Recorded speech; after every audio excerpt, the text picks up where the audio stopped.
আছি বাবা, ভালো আর কি করে থাকি। এই তোমার দেখে এখন একটু ভালো আছি। টেনশন করো না কটকটি, এখন থেকে ঠাকুমা তোমার কাছেই থাকবে। বলছি দিদি, আপনাকে কি বলে ধন্যবাদ জানাবো আমি ভাষায় প্রকাশ করতে পারছি না। হ্যাঁ ম্যাডাম, আপনার আমি চিরকৃতজ্ঞ থাকবো। আপনি যেভাবে আমার ঠাকুমাকে ওই হারামজাদার কাছ থেকে বাঁচিয়ে এনে দিয়েছেন, হ্যাঁ আপনার সারা জীবন আমি গোলামি করবো। হ্যাঁ সত্যি, আমার নাতি সারা জীবন আপনার গোলামি করবে। হ্যাঁ ম্যাডাম, আমি আপনার সারা জীবন খেয়াল রাখবো। চলো কটকটি, তাহলে ওই উপরের রুমটা তোমার ঠাকুমাকে দেখিয়ে দাও। আমি আর এখন এই উকিল বাবু একটু ওই এমএলএর বাড়ি থেকে ঘুরে আসি।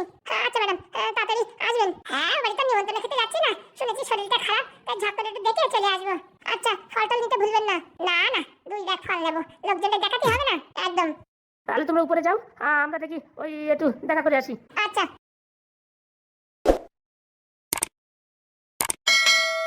লাটু, বলো ঠাম্মা।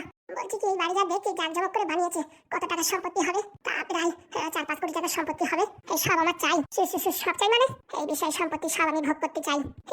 এটা কিরকম করে হবে সে আমি জানি না কিরকম করে হবে, কিন্তু এই সব সম্পত্তি আমি আমার হাতে দেখতে চাই। বলছি কি, কিছু টাকা নয় ঝেপে দেওয়া যাবে, কিন্তু এই সব বিষয় সম্পত্তি কি করে ঝাড়বো? ভুলে গেছিস সেই ছোটবেলার কথা, যখন তোর বাপ মা তোরে ফেলাই দিয়ে চলে গেল? হ্যাঁ, তখন তোরে কোলেপিটি করে আমি মানুষ করেছি ছোটবেলা থেকে, এই অবধি সব দেখাশোনা আমি করেছি। আর আজকে আমার ছোট্ট একটা আশা আকাঙ্ক্ষা পূরণ করতে পারি না কটকটি?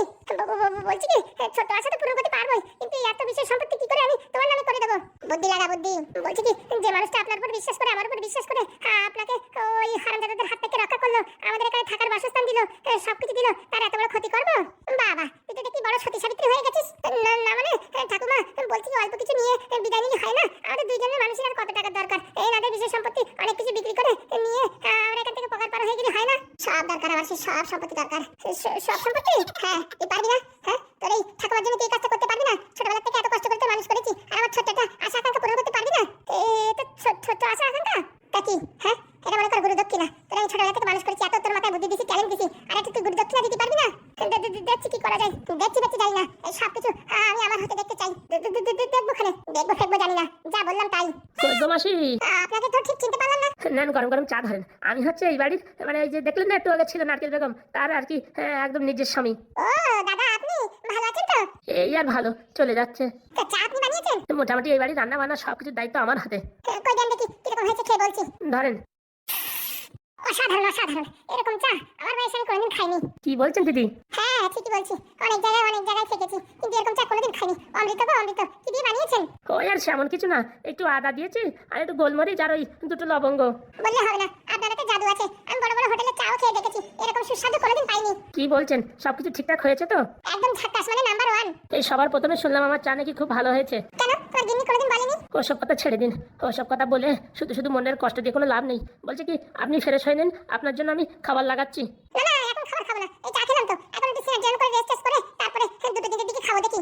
আচ্ছা, তাহলে আমি এখন আসি, বিকেলে রান্নার জন্য তরি তরকারি আবার কাটতে হবে। ও মা, সব কাজ তোমারই করতে হয় নাকি? এবারে চাকরি তো আমি না করলে কে করবে? তুই চিন্তা করো না, আমি হাত পা ধুয়ে আসি, দেখি তোমার সঙ্গে একটু সহযোগিতা করবো, কি করে কি রান্না বান্না করো। না দিদি, তার দরকার হবে না, আমি ঠিক করে নেব। আরে বলে হয়, আমি তো তোমাদের বাড়ির মানুষ মনে করো, এই শুধু বসে থেকে হাত পা জং ধরে যাচ্ছে, তোমার সঙ্গে তো হাত মিলিয়ে কাজ করলে হবে। না, আমার গিন্নি আবার জানতে পারলে বকাঝকা করবে। কিচ্ছু বলবে না, আমি তো আছি নাকি? দেখেন, শেষকালে আমারই দোষ হবে, কিস্তি খামারি সব আমারই দেবে। না কিচ্ছু বলবে না, আমি দিদিকে বুঝিয়ে বলবো।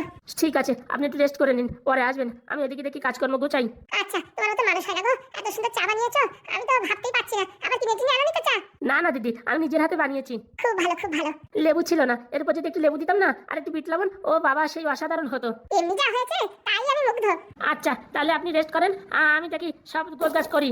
ঠিক আছে, আগে থেকে রান্না করবেন না, আমি আসবো, দেখবো কি করে রান্না করেন। এত সুন্দর যদি চা বানান, তাহলে রান্না তো অসাধারণ মাইন্ড বলেই হবে। কে জানে, হ্যাঁ রান্না তো করি, মোটামুটি সবাই তো খেয়ে নেয়। না খুব ভালো রান্না করো, আমি খেয়েছি তো, ভালো রান্না করো। তোমার নাতিটা না খুব ভালো, আমাদের ভীষণ উপকার করেছে। হ্যাঁ, ও খুব ভালো, আরো উপকার করবে তোমাদের, দেখবা কদিন পরে তোমাদের ভবিষ্যৎ পুরো একদম উজ্জ্বল হয়ে যাবে। হ্যাঁ, সে তো আমি জানি। ঠিক আছে, রেস্ট করেন। আচ্ছা, বলছি কটকটি, আমাদের কথাগুলো শোনেনি তো? না উনি একটু কানে কম শোনে। সত্যি বলছিস তো? যদি শুনে থাকে তাহলে কিন্তু এই ধরনের পৃথিবীর বুকের থেকে সরাই দিতে হবে। না শুনতে পারে, মুখের ভাব দেখলে বোঝা যেত না। তা ঠিক বলেছিস, কিন্তু আমার সন্দেহ শুনে ফেলাইছে মনে হয়। আচ্ছা, আবার আরেকটা বলবি তো, এবারে কে থাকে? আমি তো ভাবছি বাড়ি পুরো খালি। আরে না ঠাকুমা, শোনেনি কিছু, তুমি টেনশন নিও না। বলছি ঠাকুমা, চাটা কেমন হয়েছে? খুব ভালো। এই চাটের চা মানুষই খায়, ও তো এর প্রশংসা করার জন্য বলেছি। তুমি শুধু আমার রান্নার কাছে যাবা কিসের জন্য? হ্যাঁ শোনে, এই বিষয়ে সম্পত্তি সব হাতাতে গেলে নারকেল বেগমের মন জয় করতে হবে না। আরে বুড়ো ঢ্যামনা কি রান্না, তারপরে কেন লাস্টে আমার না খেয়ে উপোস থাকতে হয়? তার জন্য কাছে থাকলে আমার মন মতন তো অন্তত রান্না করতে পারলাম, বুঝলিস? আর নারকেল বেগমও দেখবে সংসারে তাল ঝোল করে উঠিতে, তখন আমাদের উপর বিশ্বাস করবে, বুঝতে পারিস? ও নিয়ে চাপ নেই, এমনি আমাদের উপর খুব বিশ্বাস করে। ঠিক আছে, যা আমার রুমটাই আমার ব্যাগ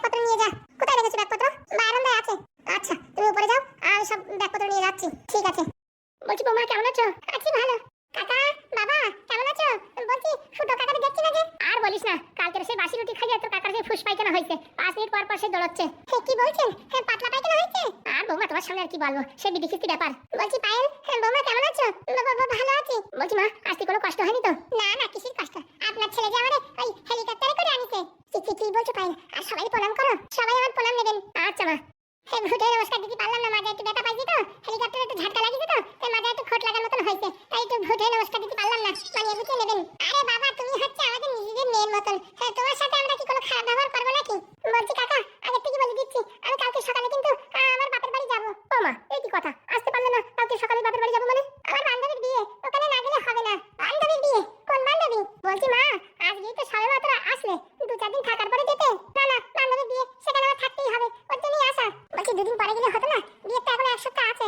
তোমরা কি বলতে আসার সময় আর কোনো কাজে বাধা দেবা না? এখন হাসি মুখে থাকতে দাও, নাকি আমার মুখ কালো করে ঝগড়া করাতে চাও? না না, ঠিক আছে।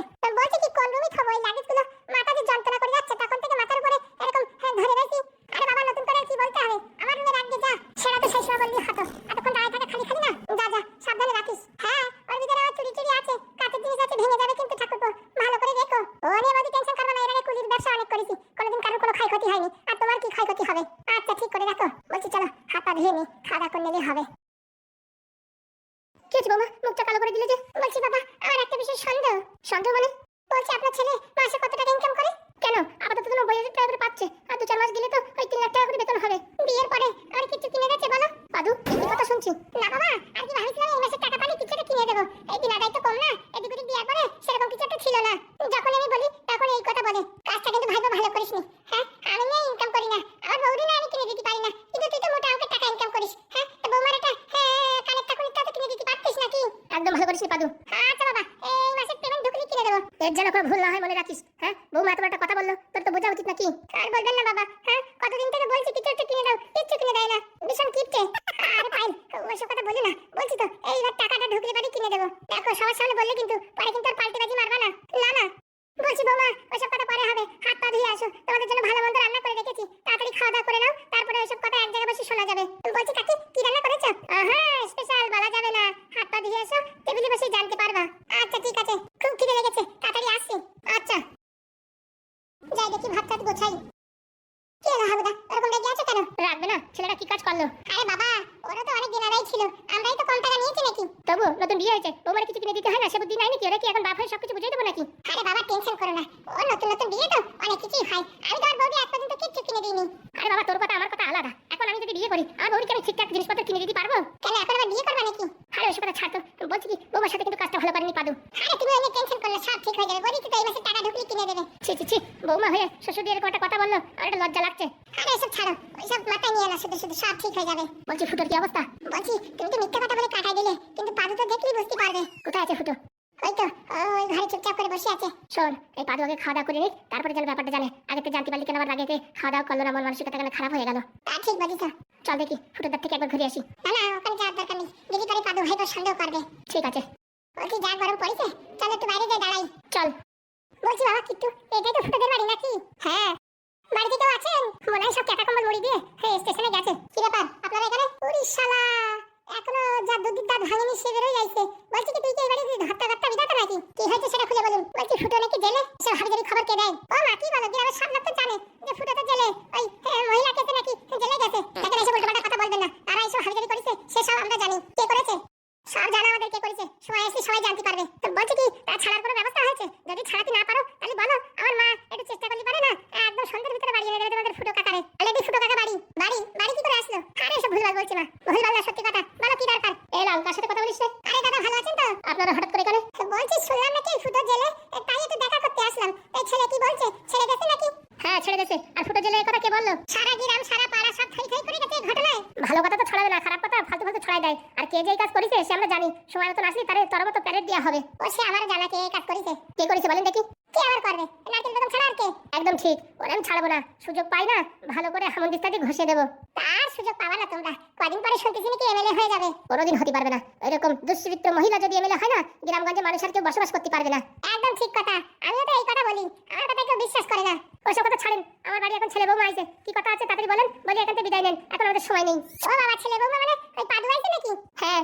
তাহলে তো আমরা ভালো সময় এন্ট্রি মারিছি। বলেছি এই পাদুর বিয়ে তো নিমন্ত্রণ করো নাই, আরে ফুটো জেলের থেকে ছাড়া পাইছে, শরীরে কমজোরি আছে, তাই আমরা এই কটা ফলটা আনিছি, এইগুলো নিয়ে যদি একটু গ্রহণ করতেন তাহলে আমরা বড় উপকৃত হতাম। আমাদের এসব হাবি কিছু দরকার নেই। হ্যাঁ, ওই যে ফল ফলাদি লাগবে না, আমরা কি একদম গরিব নাকি যে ঠেকাই পড়েছি মানসি দিলি তাই খাবো? আরে বাবা না না, আমরা ভালোবেসে এনেছি। হ্যাঁ একদম প্রীতির ভালোবাসা। এই দেখো ফালতু কথা না বলে এখানে চলে যাও। আরে বাবা আমার স্বামীর তো শরীরটা খুব খারাপ, কোমায় চলে গেছে, তা তোমরা জানার পরেও একবার ভুলুক দিয়ে দেখতে আসলে না। আগে তো এমএলএ বাবু ছাড়া কিচ্ছু বুঝতে না, আর এমএলএ বাবুর এখন শরীর এত খারাপ, বিছানা থেকে উঠতে পারছে না, কথাবার্তা বলতে পারছে না, মুখ টুক দেখাই গেছে, আর তোমরা তো দেখতে আসলে না। আর তোমাদের এই মানে দুর্দিনের কথা শুনে আমরা ঝপাত করে দেখতে চলে আসি, আর আমাদের কিরকম কথা বলছো? তোমরা আইছো তোমাদের নিশ্চয়ই কোনো কারণ আছে, তোমরা স্বার্থ ছাড়া কাজ করো না। একদম ঠিক। এই কিরকম কথা বলছো বাবা? আমরা আর আগের মতো নেই। ওই যে আমার স্বামীর শরীরটা খারাপ হওয়ার পরে আমরা এখন ভদ্র হয়ে গেছি। হ্যাঁ, যেখানে শুনি মানুষের বিপদে আপদে পড়েছে সেখানে গিয়ে আমরা হাজির হচ্ছি। হ্যাঁ, সে কি জন্য হাজির হচ্ছে সে আমাদের জানা আছে। ওইসব ভুলভাল ভাববেন না। বলছি ফুটো কই দেখে একটু দেখা করি, একটু ফল ফলাদি নিজের হাতে ফুটোর কাছে দিয়ে যাই। ওইসব ফল ফলাদি আমাদের দরকার নেই, নিজের স্বামীর শরীর ভালো না তার যাই খাওয়ান, কদিন পরে ভোট, সে সময় কাজে লাগবে, তাড়াতাড়ি সুস্থ না হয়ে উঠলে ভোটে কি করে লড়াই করবে? ও নিয়ে টেনশন করো না, আমার স্বামী ওই যখন প্যারালাইসিস পড়ে তখন সব দায়িত্ব আমার ঘরে চাপাই দিয়ে গেছে, এইবারে ভোটে আমি দাঁড়াচ্ছি। ও তাহলে বুঝতে পেরেছি, খেলাটা কোথায়? মানে কিছু না। হ্যাঁ আপনি যান, এখন আমরা কথা বলার সময় নেই আমাদের। ওই যে বাড়ির সামনে এইভাবে উপকার করতে আইছি আর এইভাবে আমাদের ধাক্কা দিয়ে বের করে দিচ্ছেন? মোটেও ধাক্কা দিনে ভালোভাবে বলছি, এখান থেকে যান, এখন আমাদের বাড়িতে একটা সিচুয়েশন পরিস্থিতি, এই পরিস্থিতিতে আপনাদের বাড়ির ভিতরে নিতে পারছি না। ঠিক আছে আমরা না গেলাম না, কিন্তু এই ফল ফলাদিগুলো নিয়ে নেন। বললাম না আমরা কি ভিখারি নাকি যে তোমরা দান করলে খাবো, না তো খাতে পারবো না? আরে বাবা ওরকম ভাবছো কেন? তারপরে পাদু আইছে, পাদুর নাকি শুনলাম বিয়ে থাকা করেছে, তো বৌরি তো দেখলাম না, তাই পাদুর বিয়েতে নিমন্ত্রণ করো নাই তো, তাই মনে করো সেই গিফটগুলো আমরা দিতে যাইছি। বাজে উল্টোপাল্টা কথা বলবেন না, এখান থেকে সরাসরি কেটে পড়েন, নাই কিন্তু কপালে দুঃখ আছে। ও মা কি বলে? আরে বাবু তোমাদের বাড়ির সামনে আসলাম আর এইভাবে অপমান করে তাড়িয়ে দিচ্ছ? আমি যদি ভোটে জিততে পারি না তখন দেখবা তোমাদের বাড়ির সামনে দিয়ে পাকা রাস্তা করে দেবো। আমাদের যা আছে তাতেই ভালো, আমাদের আরো ভালো রাস্তার দরকার নেই। বলছি আপনারা কি যাবেন নাকি বেশি কথা বলবো? ঠিক আছে, এত ভালোভাবে বলার পরেও ঢুকতে দিলেন না তো? সময় আছে, সময় তখন আমরা সদ ব্যবহার করবো। সে আপনারা তো এমনিতেই অনেক সদ ব্যবহার করেছেন, আরো ট্রাই করবেন, এখন এখান থেকে বিদায় নিন। চল রে বাপ চল, এইভাবে আমাদের অপমান করলো মা? আরে চল চল চল, অপমান হোক আর যাই হোক মোটামুটি একবার পজিশনে আসিনি, তারপরে এদের দেখাচ্ছি এই ফলগুলো। চল ওই গাছতলা বসে তুই আর আমি অর্ধেক খাইয়ে আর অর্ধেক নিয়ে যাবানি। চলো। সব শয়তানি বুদ্ধি নিয়ে আইছে। সেসব আর বলতে আমি সব তো বুঝতে পারিছি, সব একটা শয়তানের বাসা। বলছি হালু কাকা এরা যদি ভোটে যেতে না তাহলে কিন্তু আমাদের কপালে দুঃখ আছে।